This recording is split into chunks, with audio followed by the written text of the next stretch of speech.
Hi guys and welcome to another session of कर लो बात। आज का जो हमारा टॉपिक है वो रहने वाला है about the Romeo Juliet clause. ठीक है, ये एक क्लॉज है बेसिकली जिसके रिगार्डिंग कोर्ट्स कॉन्टिन्यूसली बोलते आ रहे हैं कि पॉक्सो एक्ट में रिक्वायर्ड है।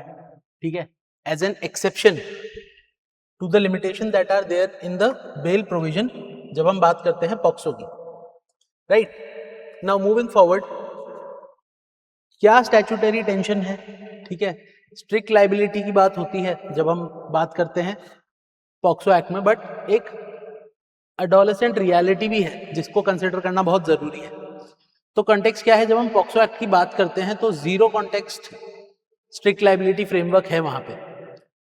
तो अगर हम इस चीज को डिस्कस करें, the current law equates consensual tin relationship with predatory sexual offences, यानी कि आपने अगर कंसेंशुअल रिलेशन भी बनाया और आप टीनेजर हो, ठीक है, POCSO is there to protect minors, पर माइनर्स एक पर्टिकुलर एक एज के बाद 15-16 की एज के बाद में रिलेशनशिप में एंगेज होते हैं। तो अगर एक कंसेंशुअल रिलेशनशिप टीनेजर्स के बीच में है उसको भी आप एक प्रेडेटरी सेक्सुअल ऑफेंस की तरह देखते हो, क्योंकि यहां पे भी कंसेंट इररिलेवेंट हो जाता है because the statute is structured around age and not intent. आपके पास में वो पावर ही नहीं है कि आप कंसेंट दे पाओ। ठीक है, तो इंटेंट तो इररिलेवेंट हो जाता है इन सब चीजों पे। तो आउटकम क्या निकलता है? Criminalisation of young boy for normal teenage behaviour. अब ये एक बहुत नॉर्मल टीनेज बिहेवियर है कि 15, 16, 17 साल की उम्र आते आते लोग बेसिकली रिलेशनशिप्स में एंगेज करते हैं। अब वो एंगेजमेंट जब होता है तो अगर वो चीज आगे जाके कोर्ट में पॉक्सो के एम्बेट के अंदर आ जाए तो उन बच्चों की जो लाइफ है वो एट स्टेक आ जाती है। Weaponization of the law is frequently used to settle score. ठीक है, फैमिली अपोजिशन, ब्रेकअप, रिटेलिएशन, बच्चों के प्रोटेक्शन के अलावा सब कुछ हो रहा है यहाँ पे। कभी कभी होता है फैमिली को पता चलता है कि लड़की उस लड़के के साथ रिलेशनशिप में है या थी, तो अब वो चाहते हैं कि ये चीज गलत हुई। अब जैसे उनको ये बात पता चलती है तो अब वो बच्चे के अगेंस्ट कोई ना कोई एक्शन लेना चाहते हैं। यहां से होता क्या है कि फैमिली के अपोजिशन के चक्कर में उस बच्चे के ऊपर एक्शन हो जाता है, जबकि सब कुछ कंसेंशुअल था। वो लड़का और वो लड़की दोनों एक कंसेंशुअल रिलेशनशिप में थे। अगर ब्रेकअप हो जाता है तो कभी कभी लड़की भी इस तरीके के एक्शंस ले सकती है। तो द जुडिशियल सिग्नल की अगर हम बात करें तो वो क्या है? The supreme court has acknowledged this framework is producing unjust result requiring distinction between predation and peer adolescent relationship. यानी कि बेसिकली ये कहना चाह रहे हैं कि आपको एक डिफरेंशिएशन बनाना बहुत जरूरी है कि प्रेडेटरी नेचर ऑफ एक्शन क्या होता है और एक प्रॉपर एक नॉर्मल जो हमारा बिहेवियर होता है एडोलेसेंट का, उसमें डिफरेंस क्या है, उसको आप इसके साथ में इक्वेट नहीं कर सकते हैं।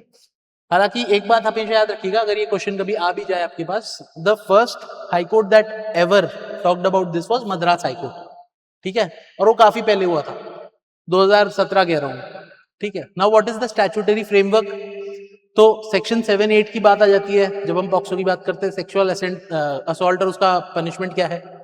सेक्शन 29 की आ जाती है कि आप प्रिज्यूम कर लेंगे गिल्ट। ठीक है, अब उस लड़के के ऊपर है कि वो डिस्प्रूव करता रहे इस चीज को, बट लॉ तो प्रिज्यूम कर लेगा।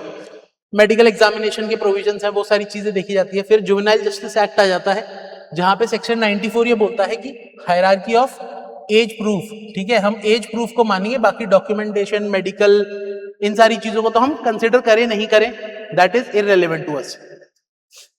जब हम सीआरपीसी की बात करते हैं तो बेल ज्यूरिसडिक्शन हाई कोर्ट्स के पास में होता है, और 164A के अंदर procedure for medical examination of rape victim, ये सारी चीजें, ये कुछ इंटर रिलेटेड लॉज है, प्रोविजंस है जो कॉन्स्टेंटली लगाए जाते हैं। और किडनैपिंग एंड अबडक्शन के चार्जेस बहुत कॉमन है कि वो लड़का हमारी बेटी को बेसिकली उठा के ले गया था, या लड़की अगर रिटेलिएटरी एक्शन ले रही है तो वो भी इस तरीके के प्रोविजंस लगा देती है लड़के के ऊपर। फैक्चुअल मैट्रिक्स की अगर हम बात करें तो state of UP versus Anirudh, तो अपील आई इलाहाबाद हाईकोर्ट में। ठीक है, अब यहां पे होता क्या है, the high courts action the error, जिसको मतलब सुप्रीम कोर्ट ने एरर बोला है, while granting the bail, High Court issued a broad sweeping direction, ठीक है, mandatory protocol ordered that the medical age determination be ensured and produced at the bail stage across all POCSO investigation. Evidentiary overreach, ruled that medical age could prevail over other age document in the bail proceeding, जो कि allowed नहीं है। अगर as वाला factor आ रहा है तो आप सबसे पहले उसको देखेंगे, दूसरी चीजों को नहीं। Now, what is the challenge? The state of UP argued that this constituted policy making and exceeded the jurisdiction of the bail court. आप जो कर रहे हैं वो लेजिस्लेचर का काम है, आपका काम नहीं है, so you can not do it. आप बेसिकली जुडिशियल ओवररीच कर रहे हैं, राइट। अब इसके ऊपर सारी चीजें होती है, इलाहाबाद हाईकोर्ट का बेल ऑर्डर आता है और फिर सुप्रीम कोर्ट जाता है ये मैटर। अगर हम इश्यूज की बात करें for determination before the supreme court, सबसे पहला तो जुरिस्डिक्शनल लिमिट्स क्या है, एक प्रोसीजरल एस्पेक्ट। क्या बेल कोर्ट जो अपनी एक्सरसाइज कर रहा है पावर बेल के प्रोविजंस के अंडर, इशू कर सकता है एक मैंडेटरी इन्वेस्टिगेटिव प्रोटोकॉल्स या फिर एक लेजिस्लेटिव स्टाइल के डायरेक्शंस? ये चीज एक ऐसा कोर्ट जिसका काम सिर्फ बेल हियरिंग सुनना है, क्या वो कर सकता है? Can bail hearing be converted into a mini trial? आपको ये बात ध्यान रखनी है कि जब कोई मैटर ट्रायल खत्म हो जाता है, रेयरली ऐसा होता है कि अपील कोर्ट्स यानी अपीलेट कोर्ट्स जो होते हैं, हाई कोर्ट्स वगैरह, वहां पे ये मैटर वापस खुले और इस तरीके के प्रोविजंस वापस हो जहां पे क्रॉस वगैरह चीजें हो रही है। दूसरा, evidentiary hierarchy. Can medical age determination be mandated as a matter of course at the bail stage bypassing the documentary hierarchy of section 94 of juvenile justice act? और last, policy reform which is a substantive matter. How should the legal system handle genuine adolescent relationship that are technically crimes under POCSO but lack predatory intent? अगर किसी का intent predatory nature का था ही नहीं तो आप उसको बेसिकली पॉक्सो के अंदर कैसे काउंट कर सकते हैं, स्पेशली तब जब जो दूसरी पार्टी है, जो लड़का है, वो खुद भी एक माइनर है। Moving forward now, the limits of bail jurisdiction. तो प्राइमा फेसाई व्यू देखा जाता है सबसे पहले जब बेल की बात आती है। मिनी ट्रायल्स आप रन नहीं कर सकते।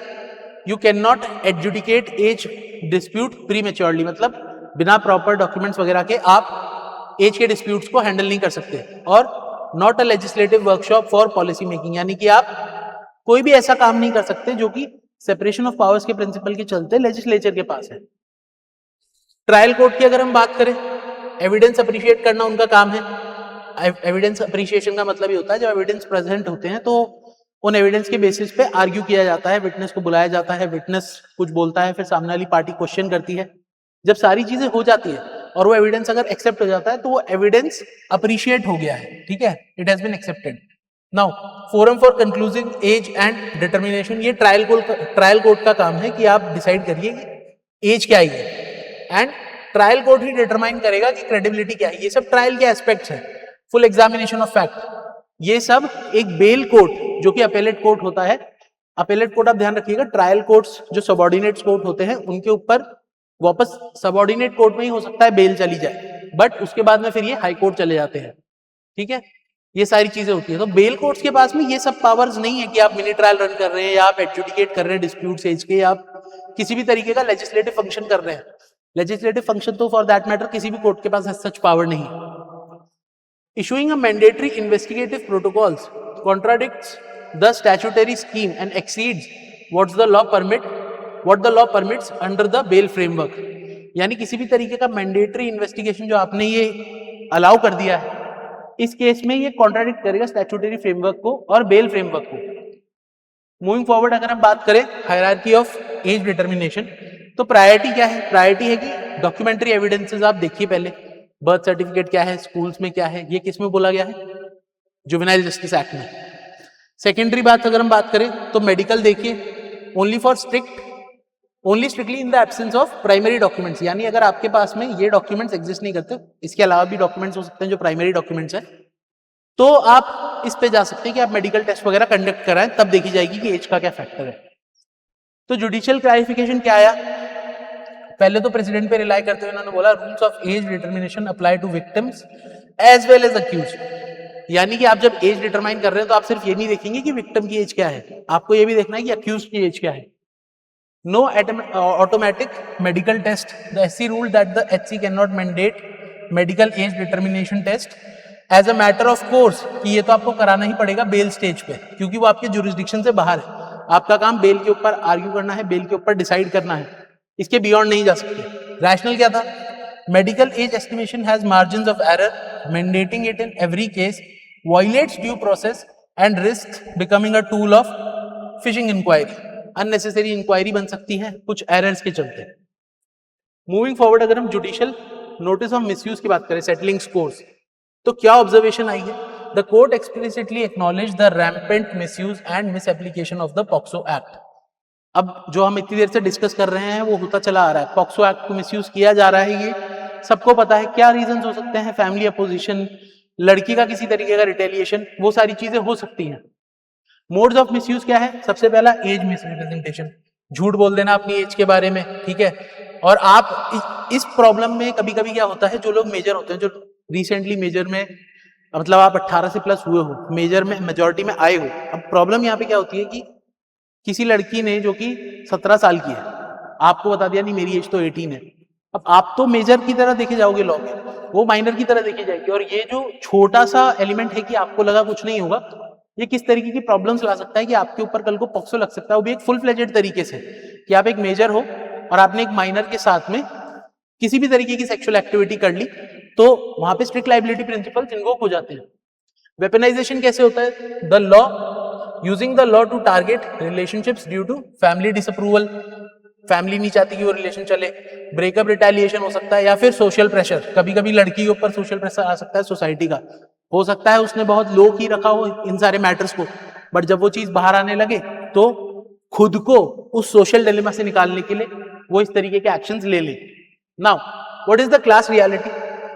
Privilege manipulation, those with resources manipulate the law to settle personal scores, जिसके पास में रिसोर्सेज है, और रिसोर्सेज से मेरा मतलब यहाँ पे सिर्फ पैसा नहीं है, the law itself becomes the resource here.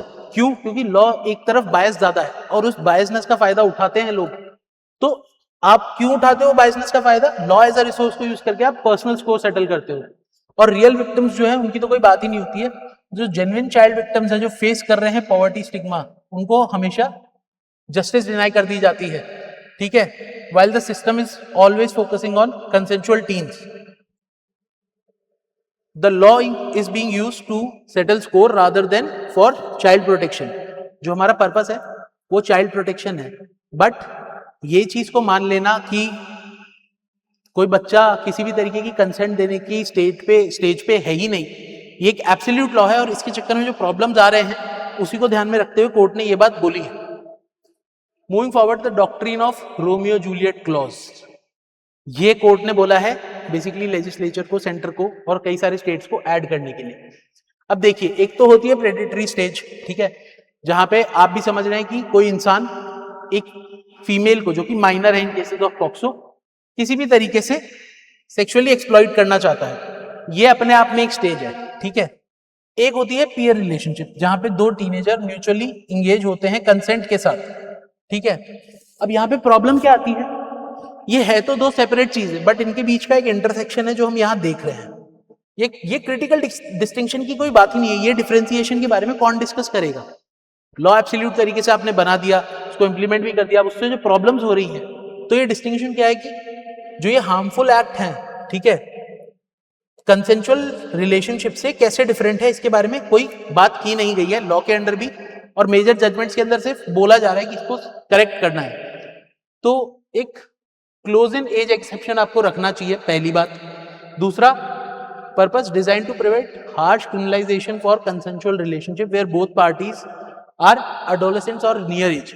जो हमने भी बात की कि आप 19 साल के हो और लड़की 17 साल की है, इस सिचुएशन में भी तो ये हो सकता है कि वो लोग कंसेंचुअली साथ आए और बाद में लड़का मेजर हो गया हो। तो जब एज गैप कुछ मतलब 1 से 3 साल के आसपास का होता है, तब आपको कोई अलग पॉलिसी अपनानी चाहिए। अगर आप पनिशमेंट की तरफ जा भी रहे हैं तो हार्श क्रिमिनलाइजेशन से आपको बचना चाहिए। नाउ कोर्ट ने इस चीज पे क्या बोला? फॉर्मली अर्ज the union government law secretary इस क्लॉज को लाने के लिए, ताकि जो जेन्युइन रिलेशन है टीन रिलेशनशिप्स में, उनको किसी तरीके का नुकसान ना फेस करना पड़े, उनकी लाइफ को कोई भी मतलब सोशल एलिमेंट पूरी तरीके से डिस्ट्रॉय हो जाता है, आपकी जो सोशल लाइफ है वो खत्म हो जाती है अगर आपके ऊपर पॉक्सो जैसा एक्ट लग जाए। तो the legal system must differentiate between exploitative conduct and genuine consensual relationship amongst teenagers. अब थ्योरेटिकल फ्रेमवर्क की बात करें, the problem with default criminalization, treating adolescent sexuality as a crime ignores human development, ठीक है, ये सिर्फ ह्यूमन डेवलपमेंट इग्नोर नहीं करता है। अगर आप बहुत साइंटिफिक तरीके से देखेंगे तो जो मेजॉरिटी की हमारे यहाँ एज है और जिस लेवल पे आपकी टीनेजशिप आने लगती है, अगर आप साइंटिफिकली जाएंगे, बिल्कुल साइंस के बेसिस पे जाएंगे, तो वो ऐसी एज है जब आप रोमांटिक रिलेशनशिप्स समझने लगते हैं, आप उस चीज को डिजायर करने लगते हैं, आप उस चीज की तरफ बढ़ने लगते हैं, तो आप सिर्फ ह्यूमन डेवलपमेंट तो इग्नोर कर ही रहे हैं, इसके साथ साथ आप उसकी एक बेसिक राइट भी उससे छीन ले रहे हैं कि आप बिल्कुल इस चीज में एंगेज कर ही नहीं सकते, this is not your right, क्योंकि आप तैयार ही नहीं है लॉ के अकॉर्डिंग्स में। अब यहाँ पे क्या होता है, current structure makes the consent irrelevant. अब ऑब्वियसली कुछ सिचुएशन में ये चीज ट्रू है, अगर कोई लड़का आपसे 10 साल बड़ा है और आपको फंसाने की कोशिश कर रहा है तब ये प्रॉब्लम आती है, बट जब ये कंसेंट दो टीनेजर्स के बीच में जो सिमिलर एज के हैं, जिनको इन सब चीजों का पता ही नहीं है कि ये एक्सप्लॉइटेशन और इस तरीके से चीजें क्या होती हैं, वहां पे आप कंसेंट को इररिलेवेंट कर ले रहे हो और सोली एज के बेसिस पे जजमेंट्स दे रहे हो, तो वो प्रॉब्लमैटिक हो जाता है। Punishing the teenage boy as a sexual predator for consensual relationship is disproportionate to the harm caused। ठीक है, अगर हम मान भी लेते हैं कि कोई हार्म कॉज हुआ है, पर आप उसके लिए पनिश कर रहे हो, जो कि एक कंसेंजुअल रिलेशनशिप था, उसमें कोई प्रॉब्लम आ गई, हो सकता है कुछ अनलॉफुल हुआ भी हो, पर जो लॉ आप लगाने की बात कर रहे हो एक टीनेजर पे, वो टेक्निकली बना किस लिए था? कोई मेजर अगर किसी माइनर के साथ किसी भी तरीके की एक्सप्लॉइटेटिव एक्टिविटी करता है, सेक्सुअली एक्सप्लॉइटेटिव एक्टिविटी करता है, उस चीजों से उस चाइल्ड को प्रोटेक्ट करने के लिए बना था, और यूज कहां हो रहा है कभी कभी टीनेज बॉयज के ऊपर। This punishment effectively destroys the future of the accused boy. बहुत बेसिक बात है, क्रिमिनल चार्जेस लगना एंड स्पेसिफिकली सेक्सुअल ऑफेंसेस में लगना लाइफ खराब कर देता है किसी भी इंसान की। ऐसे न्यूमरस केसेस हैं जहां पे मेयर ऐसे केसेस लगना कि लड़की को कोई लड़का छेड़ रहा था, वो बाद में भले कितने भी डिस्प्रूव होते जाए, बट वो डिस्प्रूव जब तक होंगे उससे पहले मीडिया एंड सोशल मीडिया ये सब कैरेक्टर असैसिनेशन कर चुके होते हैं, और उसके बाद में उसकी लाइफ खत्म हो जाती है लड़की की। तो ये जो फिलॉसफी है, the Romeo Juliet clause is not a anti women और anti child clause, it is a anti misuse clause, कि हमारा जो लॉ है उसको मिसयूज मत करिए, सिर्फ वही इसका पर्पस है। ऐसा कुछ नहीं है कि इसको एंटी वुमेन की तरह ट्रीट करें या एंटी चाइल्ड की तरह ट्रीट करें। तो ब्लूप्रिंट क्या है लेजिस्लेटिव एक्शन के लिए? क्लोज इन एज आप डिसाइड करिए, जो हमने बताई अभी 2 से 3 साल, ठीक है। कुछ स्पेसिफिक एज गैप निकालिए जहां पे एक्सेप्शन अप्लाई करेगा इस तरीके के रिलेशनशिप्स में। कंसेंट के आइडेंटिकेटर्स जो है उनको सही करिए, क्या है, डिफरेंशिएट करिए म्यूचुअलिटी को ग्रूमिंग से या फोर्स से, कि किसी ने लड़की को बहलाया फुसलाया है, जबरदस्ती की है, या वो लड़की अपनी मर्जी से आई है, इसके बीच में डिफरेंशिएशन करना आपका काम है। Position of trust exclusion, the exception must not apply if the accused is in a position of authority. अभी ऑब्वियस बात है, अगर वो लड़का कोई भी अथॉरिटी होल्ड करता है, टीचर, गार्डियन, एम्प्लॉयर, या कोई भी ऐसी अथॉरिटी जो आपको इन्फ्लुएंस कर सकता है, आपकी लाइफ में कुछ ऐसा इंपैक्ट डाल सकता है जो आप नहीं चाहते हैं, तो ये एक्सेप्शन अप्लाई नहीं करेगा। और एक प्रिलिमिनरी स्क्रूटनी करनी है जहां पे mechanism to filter malicious complaint early in the process. आपको एक छोटी सी इन्वेस्टिगेशन करनी चाहिए कि जो ये कंप्लेंट आई है, क्या इसका कोई बेस है भी, पीछे के इन्वेस्टिगेशन से क्या पता कर सकते हैं आपकी उस लड़की का और उस लड़के का जो रिलेशनशिप है, उसके दोस्तों से बात कर सकते हैं, स्कूल में बात कर सकते हैं, कोचिंग में बात कर सकते हैं, उनसे ही आपको पता चल जाएगा अर्ली इन द प्रोसेस कि ये जो कंप्लेंट आई है इसके अंदर कोई बेसिस है भी या नहीं, फंडामेंटली ये कंप्लेंट होनी भी चाहिए या नहीं। पेनल्टी मैकेनिज्म पे कोर्ट ने क्या कहा? Sanctions for those who maliciously invoke POCSO to settle score suggested by supreme court. यानी अगर कोई भी ऐसा है जिसने एक मेलाफाइड इंटेंट के साथ में पॉक्सो को इन्वोक किया है, तो उनके ऊपर पेनल्टी लगनी चाहिए। अब यहाँ पे ध्यान रखिएगा कि यहाँ पे मैलिशियसली जो टर्म यूज हुआ है ना, ये हुआ है, मतलब अगर सोशल प्रेशर में आके लड़की ने कोई ऐसा एक्ट कर दिया तो उसको स्क्रूटनाइज किया जाएगा, क्योंकि लड़कियों की प्रॉब्लम्स अलग हैं लड़कों से। कभी कभी होता है कि लड़कियों को सोसाइटी में एक अलग तरीके से देखा जाता है, हो सकता है सोसाइटल प्रेशर में आके उन्होंने कोई एक्शन कर दिया हो which is not necessarily malicious, कि मेरे से ब्रेकअप किया इसलिए मैं केस कर रहा हूँ, ये डिफरेंट है। और एक ये कि मेरा समाज मेरे को बहुत अलग तरीके से देखेगा, मुझे वो नहीं चाहिए, उसके लिए केस कर देना, ये डिफरेंट है। इंटेंशन का डिफरेंस समझिएगा, right. Moving forward, the human cost of legal overreach. अब जब जुडिशरी ओवररीच करती है तब होता क्या है? अक्यूज पे इंपैक्ट आता है, ठीक है, पहले अरेस्ट करोगे, बाद में उसको जिंदगी भर के लिए लेबल कर दोगे, चाहे प्रूव हो नहीं हो, इट डजंट मैटर, क्योंकि यू अंडरस्टैंड कि एक बार आप सेंसेशनलाइज हो गए इस सोशल मीडिया के जमाने में, then there is no coming back. कोई 5 साल बाद जाके जजमेंट नहीं पड़ रहा है जहां पे आपको एक्विट कर दिया गया है। इमीडिएट सोशल डेथ हो जाती है फैक्ट टेस्ट होने से पहले, प्रोसीजरल ट्रोमा, बेल हियरिंग्स जो होती हैं वो डॉक्यूमेंट बैटल में कन्वर्ट हो जाते हैं हमेशा के लिए, ये नहीं है, वो नहीं है, फलाना नहीं है। इनकंसिस्टेंट अप्रोच की वजह से उस लड़के को कभी बेल ही नहीं मिलती जो एक टीनेजर है, ठीक है।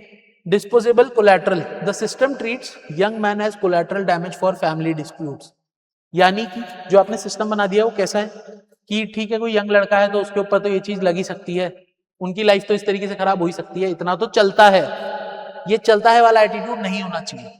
शिफ्ट क्या है, the ruling is a wake up call to stop sacrificing entire generation of young men to moral policing, just because elder generation को या फिर कभी कभी उस माइनर लड़की को ऐसा लगता है कि ये नहीं होना चाहिए था, तो ये मॉरल पुलिसिंग के चलते आप उन यंग बच्चों की लाइफ खराब मत करिए। It shifts the focus back to the real child safety rather than revenge litigation. This requires no explanation here. ठीक है, अब हम ऑपरेशनल डायरेक्शंस की बात करते हैं। तो ऑर्डर क्या था, अपील अलाउ हुई, इलाहाबाद हाईकोर्ट के डायरेक्शन को सेट असाइड किया गया। अब the scope, it extends to related decisions, specifically some cases that are mentioned here regarding the connected directions.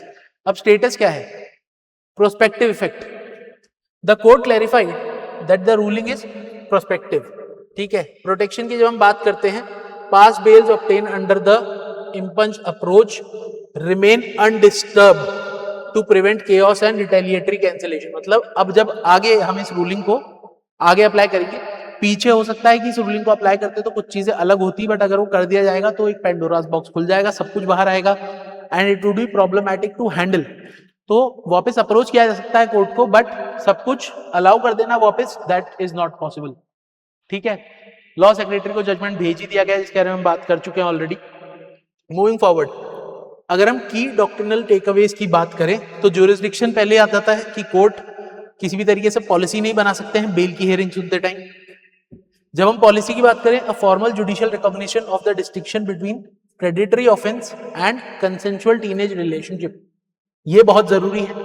इसके बाद में एविडेंस की बात करें, मेडिकल एज जो टेस्ट होते हैं, मेडिकल टेस्ट, वो कंक्लूसिव नहीं होते हैं और मैंडेटरी भी नहीं होते हैं अगर प्राइमरी डॉक्यूमेंट एग्जिस्ट करते हैं हमारे पास section 94 of juvenile justice act में।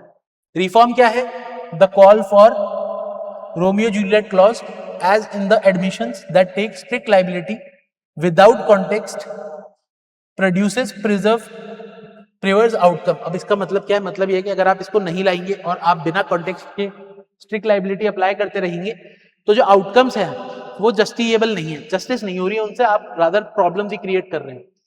The real child safety requires punishing misuse of POCSO, not protecting those who weaponize it. Just because आपके पास पावर है कि आप किसी के ऊपर केस फाइल कर सकते हैं, डजंट मीन कि जो लॉ का पर्पस है, लॉ का ऑब्जेक्टिव है, लॉ का ऑब्जेक्टिव हमेशा लिखा नहीं होता है, it is a interpretation.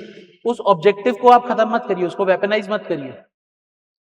Now what is the future outlook, अगर हम फ्यूचर आउटलुक की बात करें, that parliament must now act to bridge the gap between strict liability and adolescent reality. जो फाइनल थॉट है कोर्ट का वो क्या है, the real child safety requires focusing resources on exploitation not on moral policing, यानी जो actual exploitation हो रहा है ना सिस्टम को, उसके लिए यूज करिए, वो चीजें बाहर लाइए, उसको रोकने पे ध्यान दीजिए। मॉरल पुलिसिंग पे अगर आप ध्यान देंगे तो इस पे तो आप ध्यान दे ही नहीं रहे, ये चलता चला जाएगा, कभी पूरे तरीके से हटेगा नहीं, ठीक है। अगेन वही बात, Romeo Juliet clause is not a anti women clause, not a anti child clause, it is a anti misuse clause, ठीक है।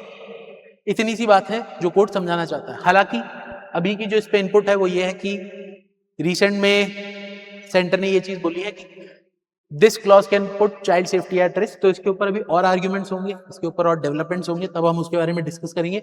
सो तब तक के लिए this is it, until next time, keep learning, keep growing.